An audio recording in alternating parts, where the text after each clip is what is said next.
Ilmaan Oromoo kaabaaf kibbaan bakka jirtan hundatti jaalalti qulqullinsa Ramadee sinada qabu.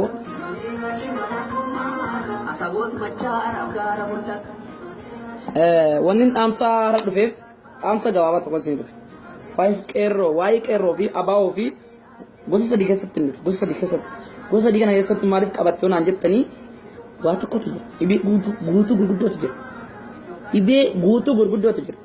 Inni tokkoffaan adda bilisummaa gaafii. Inni lammaffaan siyaasota gaafii irratti hundaa'a. Inni arfaffaan qeerroon hojii isaanii irratti hundaa'a. Tokkoffaa irratti abaa'oo irratti hundoofne.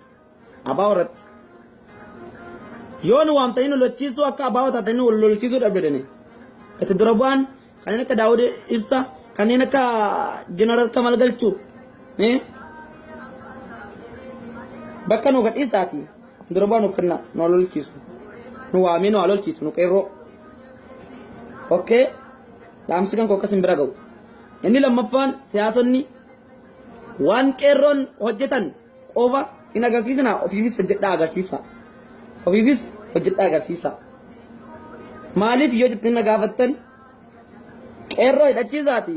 Qeerroon ammoo diinarraa hidhatti. Yoo dandeettii hin qabne ammoo isa qeerroon taaloltu ammas qeerroomatu viidiyoo qabdi ammas abbaa biyyaa qubee jenereeshin isii matu viidiyoo qabdi. Inni lammaffaan qeerroon hin turti malee garuu ni mooti. Isin ammoo warri maallaqaaf jettanii qeerroo hidhachiisuu dhabdan borni qaanfattan. Beekaa har'a qeerroon keenya harka duwwaa baatee dhumaa jirtu kana yoo hin gargaarre bor ammoo qeerroon isinitti hin rifattillee. Isinillee bor osoo maallaqaa kana laannee jiraanneef qeerroo keenya ni jettani. Inni dabalataa dhaggeeffadhaa. Addi bilisummaa Oromoon kan akka Daawud Ibsaa kan akka Jeneraal Kamal Galchuu gaafii tokkoon qaba isinirraa gaafii tokkoon qaba. Yoo lolchiisuu hin dandeenye gadhiisaa dirree lolaa kalaas. Yoo mu hin lolchiisne jettan nu waama hin lollaa deemnee hin kenninaa lubbuu keenya Oromoodha. Isiniifani nama nu lolchiisu dhabeen isin keessatti nama nu lolchiisu qaamaan barnoonni baatii sadii hin caalu. Barnoonni baatii sadii hin caalu. Isiniif agalu. Garuu nama nu lolchiisu dhabne nuti qeerroon nama nu lolchiisu dhabne malee wanti nu biyya alagaa teenyuuf har'a galla. Mee isin abaa'oon hayyee biyya alagaa teessan jettanii nuti biyya ollaa jirra galuu dandeenya. Isiniif agalu. Garuu hamma dandeenya abbaa biyyummaa keenyaa ni falmanna. Ega yoo hin dandeenye nu wajjin hin ka'ina. Wareegamas ni ilaalla. Ni rukutamnas ni ajjeefamnas. Rakkoon qabu kan hundaa ni furan. Garuu isin dhibee guddaa qabdan. Ilmaan Oromoo warra abaa'oo keessa jiran qabdanii abbaa faala isaanii hin argan yookaan wareegamanii lammii isaaniitiif diina kana lafarraa handachaasan akkanumatti baddaa keessa afatanii ciisu. Ta'uu hin qabu. Eega manaa bahee namtu hojii agarsiisuu qaba malee baddaa ciisuu hin qabu.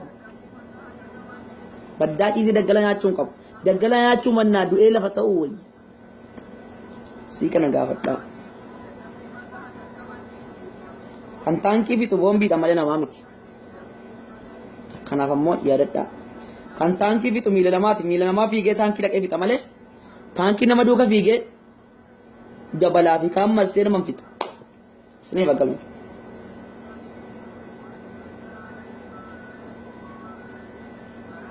Kan okke dhaamsa kee qofa kan akka biraan naageessan. Warri siyaasota ammoo biyya demokraatawaa keessa teessanii qeerroo 100 hidhachiisuu dadhabne hin calleessan malee akkasumaan TV adda addaan dhaabbattan malee TV'n kun qeerroo waan fayyadullee hin qabu. TV OMN tokkotti qeerroo fayyadu. Kaan irraa hin barbaanne. Yoo gara gamtaa biraatiin ejjennoo gaarii kan lammiin nu faarsu fudhan jettan qeerroo Harar bichaa hidhachiisa ni agartanii diina waan inni ta'u. Yoo qeerroon jettan qeerroo Arsii guutuu hidhachiisa jiratu ammoo Wallaggaaf Shawaa meeshaa laata. Isin meeshaa hundi ni hidhachiiftan. Qeerroo hamma ta'e tokko 500 tokko hidhachiisa.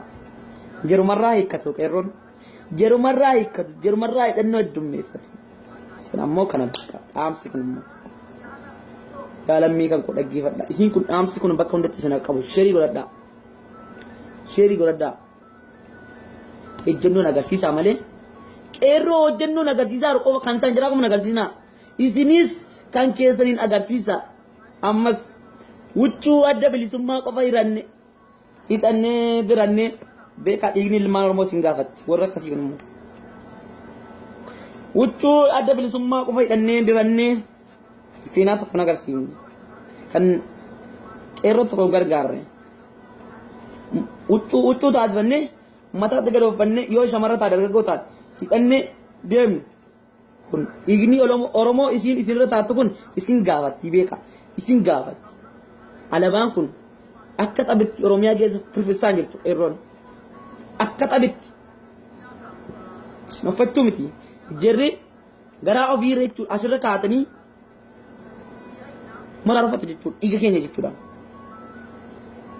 yoo kan hin gargaarre ta'an alaabaa Oromoo alaabaa adda bilisummaa kana kan qeerroo itti dhumaatu kan akka hin hidhanne maaliif isinoo gargaarsa keessa hin jirtanu maal ajjaa fidhattani mee kan gargaarsa keessa jirtu dhiiga kooti jedhee hidhata uffata deema ittiin akkasumaan dirannee uffannee hidhannee deemuun ammoo gaaffii isinitti taate lammii keessan yoo kan hin gargaarre kan ofii keessaniif hin agarsiifne taate hidhatinaa isiniif hin maamu nagaan gaara keessan maqduree keessan kaayadhaas jala rafa kaan faa irra ciisee rafa qeerroo kaan irra ciiseetu rafa irra ciisee rafa jechuudha qeerroon ammoo qalamattiin kun qeerroo ammoo qeerroon kun dhiiga isiitti dhangalaasaa tokko irra ciisee rafa akkana jedhee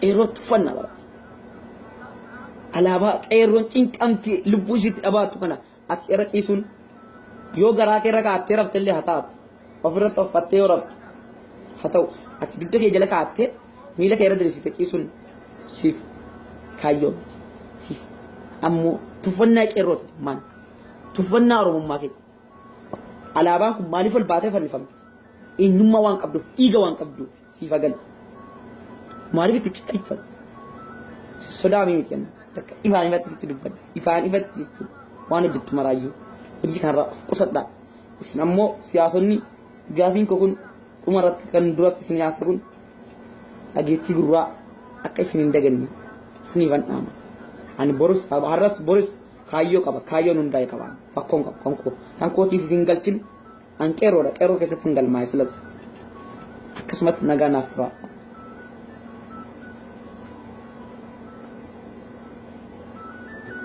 Namni namarraa dhalatee diina ta'ee namatti yaadu galee.